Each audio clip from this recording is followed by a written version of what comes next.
Salam, selamat pagi Bapak Ibu Saudara sekalian. Merdeka.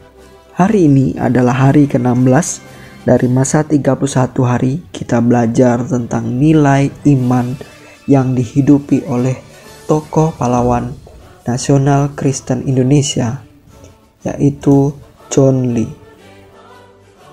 Dan menjadi renungan pada hari ini terambil dari Kejadian pasal 6 ayat 5-9. Demikian bunyinya. Ketika dilihat Tuhan bahwa kejahatan manusia besar di bumi dan bahwa segala kecenderungan hatinya selalu membuahkan kejahatan semata-mata, maka menyesallah Tuhan bahwa Ia telah menjadikan manusia di bumi dan hal itu membelukan hatinya. Berfirmanlah Tuhan, Aku akan menghapuskan manusia yang telah kuciptakan itu dari muka bumi, baik manusia maupun hewan, binatang-binatang melata, dan burung-burung di udara, sebab aku menyesal, aku telah menjadikan mereka. Tetapi Nuh mendapat kasih karunia di mata Tuhan. Inilah riwayat Nuh. Nuh adalah seorang yang benar dan tidak bercela di antara orang-orang sezamannya. Dan Nuh itu hidup bergaul dengan Allah. Bapak Ibu Saudara sekalian, Yahya Daniel Dharma atau dikenal dengan John Lee, dia lahir di Manado tanggal 9 Maret tahun 1911 dari pasangan Lee Kyle Tai dan Oi Cheng Neo. John Lee merupakan seorang keturunan Tionghoa, menjadi pelaut di pelayaran KPM Belanda sebelum Perang Kemerdekaan. Ia kemudian bergabung menjadi ABK di Armada Laut Sekutu ketika Perang Dunia Kedua.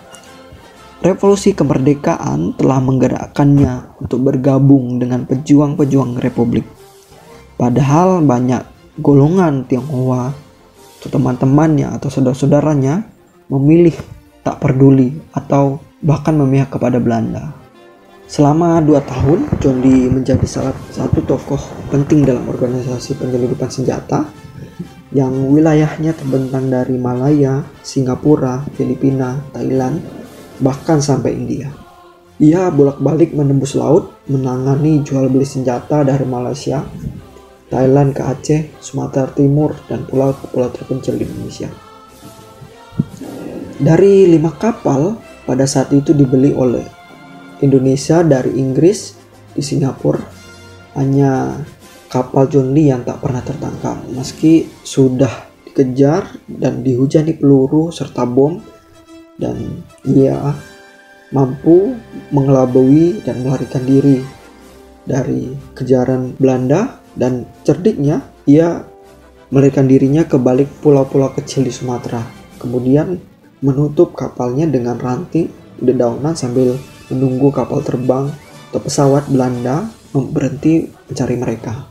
Dan kemudian saat ia menjadi komandan kapal perang KRI Raja Wali, saat itu ia harus membawa berlayar Bung Karno dan Perdana Menteri Cina yaitu Zhou Enlai. Ketika saat makan siang, ia meminta izin kepada Bung Karno untuk berdoa, untuk memimpin doa secara Nasrani. Ini merupakan kebiasaan dia di kapal, dan pada saat itu Bung Karno mengizinkan. Dan ia berdoa di meja makan di depan ABK Bung Karno dan Perdana Menteri Cina yang komunis. Bapak Ibu Saudara sekalian, kita dapat belajar dari Nuh bahwa ia hidup karena iman dan ia mampu menjadi terang, menjadi pembeda di antara orang manusia pada zaman itu yang tentunya penuh kejahatan dan memperkeruh suasana. Dan Nuh menjadi pilihan Tuhan membuat sebuah bahtera. Seperti itulah juga John Lee, ia menjadi pembeda di antara teman-teman sekerjanya, di antara ABK, bahkan di antara Bung Karno dan Perdana Menteri. Dia tetap mengimani, dia tetap menjadi pembeda bahwa setiap apa yang dia kerjakan, setiap apa yang dia lakukan untuk Indonesia, dia mengimani. Dan bahkan dia menjadi pembeda di antara rasnya, suku Tionghoa yang memilih kabur dari Indonesia atau berpihak kepada Belanda. Justru John Lee menjadi pembeda untuk membela Indonesia. Tentu ini menjadi pelajaran bagi kita bahwa John Dee dalam kehidupannya diceritakan bahwa ia terdapat Alkitab, basoka, senjata itu menjadi properti dia pada saat terjadi perang maupun dia simpan di kapalnya. Pelajaran yang kita dapat pelajari pada hari ini adalah tentunya kita harus bisa menjadi terang di antara kegelapan, di antara kita orang Kristen yang hidup di Indonesia. Kita harus bisa menjadi pembeda, harus bisa menjadi orang berpengaruh dalam Indonesia dari hal kecil, seperti kita menghargai ras. Dan itu yang kita pelajari Bapak Ibu, bahwa di antara kegelapan, di antara kita minoritas, kita harus mampu menjadi pembeda. Dan itu yang menjadikan John Dee menjadi pahlawan yang memiliki ciri khas, yang dia menjadi pembeda dalam setiap apa yang dia kerjakan dan di antara teman-temannya. Mari kita berdoa. Ya Bapa, terima kasih untuk semua yang Tuhan kasih dalam kehidupan kami. Bersyukur ya Tuhan untuk apa yang kami pelajari, apa yang kami dapat dari nilai kehidupan seorang John Dee. Ia menjadi pembeda di antara teman-temannya, di antara rekan sekerja maupun ABK-nya, anak buahnya pada saat itu.